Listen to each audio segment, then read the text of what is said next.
So friends பாருங்கள், இந்த spool இது வந்து டாப்பில் வந்து இந்த பக்கம் இருக்கும். இப்படி இந்த இடத்துல ஒரு ஸ்ப்ரிங் வரும். அதாவது எப்படின்னாக்கா அந்த ஸ்ப்ரிங் எங்கே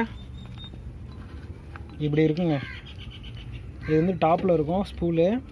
இங்கே இடத்துல ஒரு ஸ்ப்ரிங் இருக்கும் ஃபங்க்ஷன் மாதிரி, சரிங்களா. அன்லோடர் வால்வு, அதாவது லோடு எந்த பக்கத்தில் இருந்து அதிகமாகனாலும் இந்த வால்வு வந்து ஆக்டிவேட் ஆகும், ஸ்ப்ரிங்கு. ஸோ இது ஃபஸ்ட்டு போகணும்.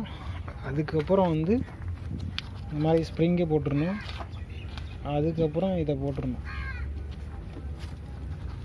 ஸோ அவ்வளோதான் வேலை. நம்ம ஃபஸ்ட்டு இதை கழட்டுருவோம்.